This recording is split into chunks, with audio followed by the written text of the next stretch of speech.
یہ ماہ مبارک افضل البشر بعد الانبیاء بالتحقیق خلیفہ اول سیدنا حضرت صدیق اکبر رضی اللہ تعالی عنہ آپ کی ولادت کے حوالے سے ہے، اور آپ کی ولادت باسعادت کے بارے میں مختلف روایات آتی ہیں کہ آپ کی ولادت کس تاریخ کو ہوئی۔ آپ کا نام، آپ کے فضائل و مناقب،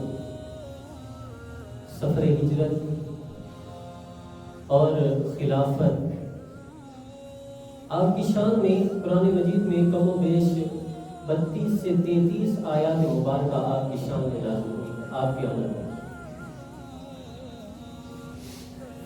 آپ کا لقب جو ہے وہ صدیق اور عتیق ہے۔ آپ کی کنیت ابو بکر ہے، آپ کا اصل نام عبداللہ بن عثمان ہے۔ آپ کی کنیت ابو بکر اس وجہ سے ہے کہ آپ صلی اللہ علیہ وآلہ وسلم نے آپ کو یہ کنیت عطا فرمائی۔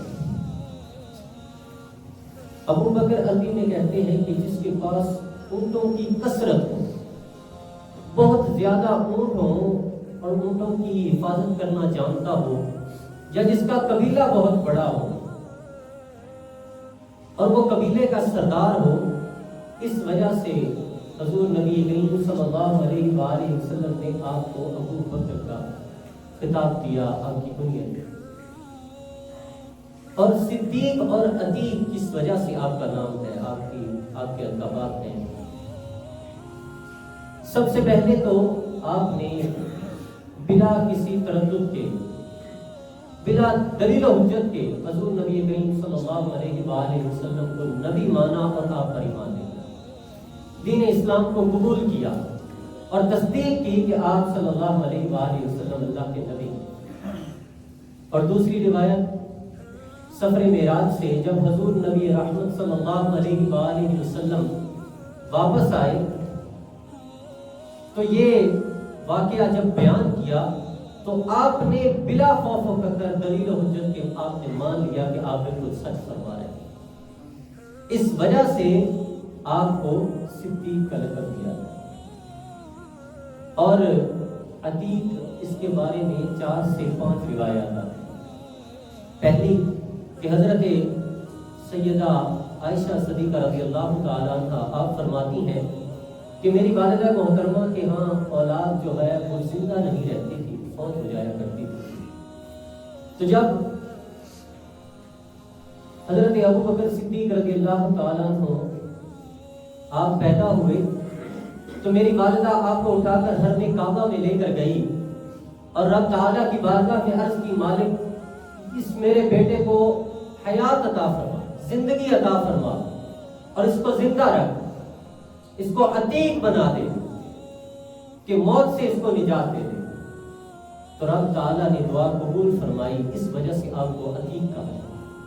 اور حضور نبی کریم صلی اللہ علیہ وآلہ وسلم آپ فرماتے ہیں کہ آپ ایک دن بیٹھے تھے اور صحابہ کرام بھی آپ کے ساتھ تشریف فرما تھے۔ حضور نبی کریم صلی اللہ علیہ وآلہ وسلم فرمانے لگے کہ اب جو شخص آئے گا نا، اب جو شخص داخل ہوگا وہ جنتی ہوگا، اور رب تعالیٰ نے اس کو دوزخ سے نجات عطا فرمائی ہے، وہ عتیق ہے۔ اور کہتے ہیں کہ ہم انتظار میں تھے تو اتنی دیر میں حضرت سیدنا ابو بکر صدیق رضی اللہ تعالیٰ عنہ آپ حاضر ہوئے۔ آپ نے فرمایا کہ یہ عتیق ہے، ان کو رب تعالیٰ نے دوزخ کی آگ سے نجات عطا فرما دی۔ اور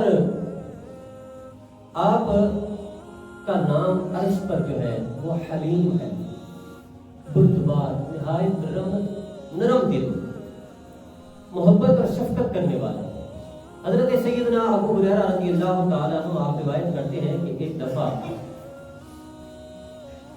ہم بیٹھے تھے تو حضرت جبرائیل امین حضور نبی کریم صلی اللہ علیہ وآلہ وسلم کی خدمت میں حاضر ہوئے تو کہتے ہیں کہ ایک کونے میں ہم بیٹھے تھے اور حضرت سیدنا صدیق اکبر رضی اللہ تعالیٰ عنہ کا گزر ہوا. آپ گزرے تو حضرت جبرائیل امین حضور نبی کریم صلی اللہ علیہ وآلہ وسلم کی بارگاہ میں عرض کرتے ہیں یا رسول اللہ صلی اللہ علیہ وسلم یہ ابو قحافہ کے بیٹے ہیں, یہ ابو قحافہ کے بیٹے ہیں.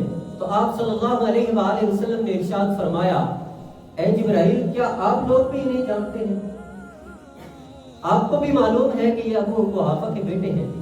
تو سنیں جبرائیل امین کیا فرمانے لگے, کہنے لگے کہ یا رسول اللہ صلی اللہ علیہ وسلم اس رب کی قسم کہ جس کے قبضہ قدرت میں میری جان ہے اور آپ کو مبعوث فرمایا ہے, حضرت ابو بکر صدیق زمین پر بھی ان کی اتنی ہی نسبت ہے جتنا چرچا زمین پر ہے اتنا ہی ان کا آسمانوں پر ہے, اور ان کو حلیم کہہ کر پکارا جاتا ہے, ان کو حلیم کہہ کر پکارا جاتا ہے. اور آپ کی عاجزی, آپ کی انکساری اور اہل بیت کے ساتھ ان کی محبت, کس قدر آپ خاندان رسول ان نفوس قدسیہ کے ساتھ آپ کی محبت تھی. ایک دفعہ حضرت سیدنا عقبہ بن حارث رضی اللہ تعالیٰ عنہ آپ روایت کرتے ہیں کہ حضرت ابو بکر صدیق رضی اللہ تعالیٰ عنہ نماز عصر پڑھنے کے بعد مسجد سے جب نکلے تو آپ کے ساتھ حضرت سیدنا علی المرتضیٰ شیر خدا رضی اللہ تعالیٰ عنہ کے ساتھ تھے. کہتے ہیں کہ جب گلی میں داخل ہوئے تو کیا دیکھتے ہیں, سامنے حضرت امام حسن رضی اللہ تعالیٰ عنہ بچوں کے ساتھ کھیل رہے ہیں, چھوٹی سی عمر ہے, بچوں کے ساتھ کھیل رہے ہیں. تو حضرت ابو بکر صدیق رضی اللہ تعالیٰ عنہ کو اٹھاتے ہیں اور اپنے کندھوں پر بٹھا لیتے ہیں, ان سے پیار کرتے ہیں اور مسکرا کر کہتے ہیں علی دیکھو یہ پیارے محبوب سے کتنی مشابہت ہے, حضور نبی کریم صلی اللہ علیہ وآلہ وسلم سے کتنی ان کی مشابہت ہے, ایسے لگتا ہے جیسے حضور نبی کریم صلی اللہ علیہ وسلم. اور واقعی میں آپ کا حلیہ, آپ کی شکل و صورت, آپ کی وضاحت بالکل حضور نبی کریم صلی اللہ علیہ وسلم. اور حضرت سیدنا امام مالک رضی اللہ تعالیٰ عنہ ہوتا امام مالک میں لکھتے ہیں عاجزی اور انکساری, ادب اور احترام بڑے لوگوں کا تو ہے ہی, لیکن غلاموں کا کس قدر کرتے ہیں, اور جو اپنے ماتحت ہوتے ہیں ان کی کس طرح سے عزت کرتے ہیں. آپ لکھتے ہیں کہ حضرت سیدنا ابو بکر صدیق رضی اللہ تعالیٰ نے ملک شام کی طرف نا چند لشکر بھیجے, شام کی طرف, اور سیدنا یزید بن ابو سفیان رضی اللہ تعالیٰ عنہ کا لشکر بھی تھا. آپ نے ان کو امیر مقرر کیا تھا. تو جب ان کو گھوڑے پر سوار کیا, مدینہ سے نکلنے لگے نا, تو آپ ان کے ساتھ پیدل چل رہے ہیں. گورنر کو اونٹ پر گھوڑے پر بٹھایا ہوا ہے اور آپ ان کے ساتھ پیدل چل رہے ہیں. تو وہ پیدل چل رہے ہیں. تو جب جو سوار تھے انہوں نے عرض کیا اما ان ترکبا و اما ان انزلا, یعنی اے رسول اللہ صلی اللہ علیہ وآلہ وسلم کے خلیفہ, یا تو آپ سوار ہو جائیں یا مجھے نیچے اتاریں. یہ آپ کی شایان شان نہیں ہے کہ میں گھوڑے پر سوار ہوں اور آپ میرے ساتھ پیدل چل رہے ہیں. آپ امیر المومنین ہیں, آپ خلیفۃ المسلمین ہیں. تو آپ فرمانے لگے کہ میں تو حضور کی سنت کو پورا کر رہا ہوں, میں حضور کی سنت کو پورا کر رہا ہوں. کیسے پورا کر رہے تھے؟ حضرت معاذ بن جبل رضی اللہ تعالیٰ عنہ آپ کو جب خلیفہ مقرر کیا گیا, حضرت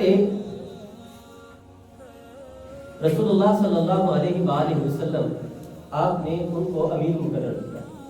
حضور نبی کریم صلی اللہ علیہ وسلم یمن کی طرف جب ان کو بھیجنے لگے نا, تو آپ ان کو وصیت فرما رہے تھے اور وہ گھوڑے پر سوار تھے.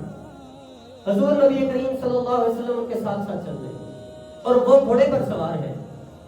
اور آپ جب بات کرتے جا رہے ہیں تو حضرت معاذ بن جبل رضی اللہ تعالیٰ عنہ کی آنکھوں سے آنسو آئے. آپ عرض کرنے لگے یا رسول اللہ صلی اللہ علیہ وسلم آپ پیدل چل رہے ہیں اور مجھے آپ نے سوار کر دیا ہے, آپ نصیحت کیا کر رہے ہیں حضور نبی کریم صلی اللہ علیہ وسلم, ان کو کیا کر رہے ہیں؟ فرما رہے ہیں اے معاذ, ممکن ہے کہ تم اس سال کے بعد مجھے شاید نہ دیکھ پاؤ، میری زیارت نہ کر پاؤ، معلوم تھا، اور اب تم شاید اس مسجد میں آؤ گے، میری زیارت نہیں کر پاؤ۔ یہ جدائی تم نے برداشت کر لی۔ یہ باتیں جب سنی تو آپ ہزاروں قطار رونے لگے، اور آپ نے مدینہ طیبہ کی طرف منہ کر کے کہا، فرمایا اے لوگوں، مجھ سے قریب تر لوگ وہی ہیں جو پرہیزگار، چاہے وہ دنیا کے کائنات کے جس کونے میں ابھی موجود ہیں، وہ سب میرے قریب ہیں۔ اور اے معاذ، تم پرہیزگار رہنا، رب تعالیٰ سے ڈرتے رہنا، خوف خدا دل میں رکھنا۔ اور یہی سنت حضرت ابو بکر صدیق پوری کر رہے ہیں، اور کہتے ہیں کہ میں بھی آپ کے ساتھ پیدل چل رہا ہوں، کیونکہ حضور نبی کریم صلی اللہ علیہ وسلم معاذ بن جبل کے ساتھ پیدل چلے، اور آپ نے کس طرح سے دین متین کی خدمت کی۔ غزوہ تبوک آپ کے سامنے موجود ہے کہ جب حضور نبی کریم صلی اللہ علیہ وآلہ وسلم نے فرمایا کہ ہے کوئی شخص جو اپنا مال جو ہے وہ دین اسلام کے لیے پیش کرے، دین اسلام کے لیے وقف کرے، رب تعالیٰ کی راہ میں اور دین کا غلبہ لانے کے لیے اپنا مال پیش کرے، تو حضرت ابو بکر صدیق رضی اللہ تعالیٰ عنہ گھر گئے، حضرت عمر فاروق رضی اللہ تعالیٰ عنہ بھی گھر گئے، اور کہتے ہیں کہ اس دفعہ حضرت عمر فاروق کہتے ہیں کہ میں سب سے زیادہ مال حضور کی خدمت میں پیش کروں گا۔ ہر دفعہ حضرت ابو بکر صدیق رضی اللہ تعالیٰ عنہ مجھ سے سبقت لے جاتے ہیں اور زیادہ سے زیادہ مال حضور کی بارگاہ میں پیش کرتے ہیں۔ تو جب حضرت ابو بکر صدیق رضی اللہ تعالیٰ عنہ آئے تو کیا دیکھتے ہیں کہ آپ نے ایک ٹاٹ پہنا ہوا ہے اور اس کے اوپر کانٹوں کے بٹن لگے، کانٹوں سے اس کو بند کیا ہوا ہے، اور حضرت عمر فاروق رضی اللہ تعالیٰ عنہ وہ بھی سامان لے کر آئے گھر سے، اور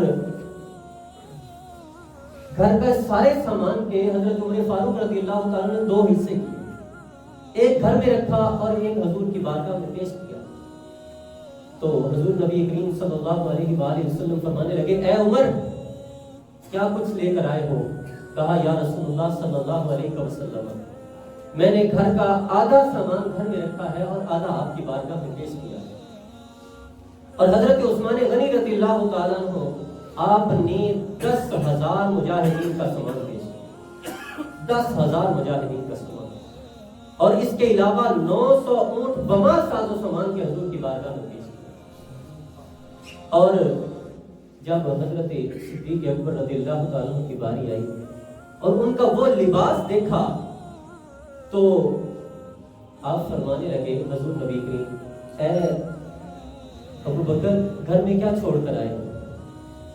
تمہارا حلیہ بتا رہا ہے کہ تم گھر میں کچھ بھی نہیں چھوڑ کر آئے، سب کچھ حضور کی بارگاہ میں پیش کر دیا۔ اور کیا کہتے ہیں کہ حضور آپ تو جانتے ہیں، آپ تو جانتے ہیں، اس شاعر نے کیا خوب لکھا کہ کیا پیش کروں تم کو، کیا چیز ہماری ہے، کیا پیش کروں تم کو، کیا چیز ہماری ہے، یہ دل بھی تمہارا ہے، یہ جان بھی تمہاری ہے، سب کچھ حضور آپ کا ہے۔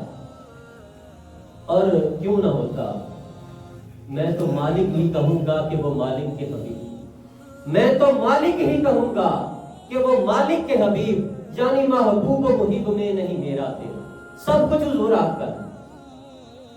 ہم بھی محبت کے دعوے کرتے ہیں، کہتے ہیں حضور کی جان پر ہماری جان فدا ہے، لیکن کیا ہے، ہم گھر سے ہی نہیں نکلتے، اب کسی سے بات تک نہیں کرتے، اور یہ سب کچھ قربان کر دیا۔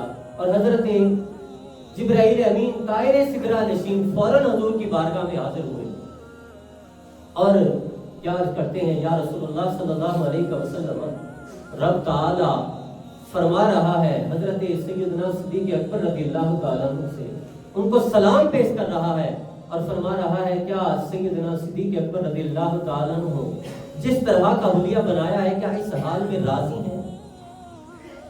کیا اس حال میں راضی ہیں کہ دین اسلام کی اتنی خدمت کی ہے، سب کچھ قربان کر دیا ہے، تو کیا یہ راضی ہیں؟ تو حضرت سیدنا صدیق اکبر رضی اللہ تعالیٰ عنہ کی چشمان مبارک سے آنسو جاری ہو گئے اور آپ عرض کرنے لگے یا رسول اللہ صلی اللہ علیہ وسلم جس حال میں اگر رب تعالیٰ نے مجھے اس حال میں قبول کر لیا ہے تو میں راضی ہوں، میں اس حال میں راضی ہوں. تو اس پر حضرت جبریل امین طائر سدرہ نشین آپ کیا عرض کرتے ہیں یا رسول اللہ صلی اللہ علیہ وسلم یہ جو کپڑے آج حضرت سیدنا صدیق اکبر نے پہنے ہوئے ہیں آج جنت میں تمام فرشتوں نے یہی کپڑے پہنے ہیں، انہوں نے بھی ویسا ہی ٹاٹ پہنا ہوا ہے اور کانٹوں کے بٹن لگائے ہوئے ہیں. اتنا لباس پسند آیا عرش کے جو ہے واسی ان کو پسند آیا حضرت سیدنا صدیق اکبر اور کہا کہ قیامت کے دن تمام انبیاء تو سفارش کریں گے ہی، تمام انبیاء سفارش کریں گے ہی. یہ سیدنا جابر بن عبداللہ رضی اللہ تعالیٰ روایت کرتے ہیں کہ ایک روز ہم اللہ کے پیارے محبوب حضور نبی کریم صلی اللہ علیہ وآلہ وسلم کی خدمت میں حاضر تھے. آپ فرمانے لگے کہ ابھی تمہارے پاس وہ شخص آئے گا جو میری ساری امت سے افضل ہے، میری ساری امت سے افضل ہے، اور بروز محشر جب مجھے ایک پلڑے میں رکھ دیا جائے گا اور دوسرے پلڑے میں ساری امت کو رکھا جائے گا تو میرا پلڑا باری ہوگا، اور پھر مجھے اتار کر اگر سیدنا صدیق اکبر رضی اللہ تعالیٰ کو رکھا جائے گا اور دوسرے پلڑے میں ساری امت ہوگی پھر بھی حضرت ابوبکر صدیق کا پلڑا باری ہوگا. کس وجہ سے کہ وارث اور کی جو نیکیاں ہیں وہ آپ کی سب سے بڑھ کر اور اتنا مال جتنا مال حضرت سیدنا صدیق اکبر رضی اللہ تعالیٰ نے دین کی خدمت کے لیے پیش کیا ہے کسی نے پیش نہیں کیا. اور ہر ایک بندے کا ہر ایک شخص کا احسان میں نے دنیا میں چکا دیا ہے، لیکن سیدنا صدیق اکبر رضی اللہ تعالیٰ کا احسان کا بدلہ میں نہیں چکا سکا. وہ قیامت کے دن رب تعالیٰ ہی اس کا چکا ہے. یہ شان ہے. اور کیا فرماتے ہیں کہ سیدنا صدیق اکبر حاضر ہوئے، آپ نے ان کی پیشانی پر بوسہ دیا اور فرمایا اور معانقہ کیا اور کہا کہ نبیوں کے بعد سب سے پہلے اگر جو میری امت میں گناہگاروں کی سفارش کرے گا تو وہ صدیق اکبر رضی اللہ. یہ ان کی شان ہے. مجھے سمجھ نہیں آتی ان لوگوں کی جو کہتے ہیں کسی کی سفارش کام نہیں آئے گی، کسی کی سفارش شفاعت کام نہیں آئے گی.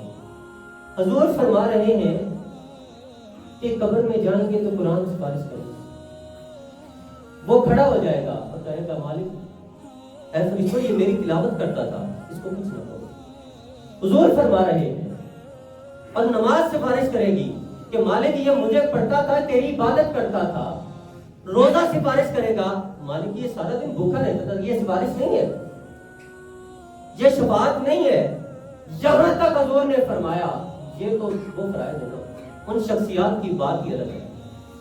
ایک شخص کا چھوٹا بچہ بالکل چھوٹا 2 دن کا اگر فوت ہو گیا، کچا بچہ جسے کہتے ہیں، یا ماں کے رحم میں تھا ابھی جان نہیں بنی تھی، وہ بچہ قیامت کے دن رب تعالیٰ اس کو فرمائے گا کہ جاؤ جنت میں چلے جاؤ. حضور فرماتے ہیں وہ ماں باپ کے پہلو سے لپٹ جائے گا اور کہے گا کہ جس وقت تک میرے والدین جنت میں نہیں جائیں گے میں جنت میں نہیں. اور یہ والدین کی بخشش کا ذریعہ بنتا ہے. اگر کسی کی چھوٹی اولاد فوت ہو جائے تو یہ والدین کے گناہوں کا کفارہ بنتا ہے. اور وہ بچہ مغفرت کے لیے التجا کر رہا ہے اور کہتا ہے کہ مالک میں جنت میں نہیں جاؤں گا جب تک میرے والدین جنت میں نہیں جائیں. یہاں تک حضور فرماتے ہیں سفارش کی بات آ گئی. یہاں تک حضور فرماتے ہیں کہ کل قیامت کے دن ایک شخص کو جہنم کی طرف دھکیلا جا رہا ہوگا اور دروغہ جہنم اس کو جہنم کی طرف لے کر جا رہے ہوں گے. تو ایک آنکھ کا بال جو ہے نا، پلکوں کا ایک بال وہ رب تعالیٰ کی بارگاہ میں عرض کرے گا مالک تیرا فرمان تھا. حدیث قدسی ہے مالک تیرا فرمان تھا کہ جو میرے خوف میں خشیت الہی میں رویا اور ایک آنسو اس کی پلکوں کے ایک بال کو تر کر گیا تو میں اس کی بخشش فرما دوں. وَلِمَنْ خَافَ مَقَامَ رَبِّهِ جَنَّتَانِ. فرمایا کہ جس شخص کو یہ خوف ہو کہ میں نے رب تعالیٰ کے سامنے قیامت کے دن کھڑے ہونا ہے اور جواب دینا ہے، فرمایا اس کے لیے 2 جنتیں ہیں. جس کو یہ خوف ہو نا میں نے رب تعالیٰ کے سامنے کھڑے ہو کر جواب دینا ہے، اور وہ رو پڑے، اس کی آنکھ سے ایک آنسو اس کے پلکوں کے ایک بال کو تر کر دے، فرمایا کہ اس کے لیے 2 جنتیں ہیں اور اس کی بخشش فرمائی۔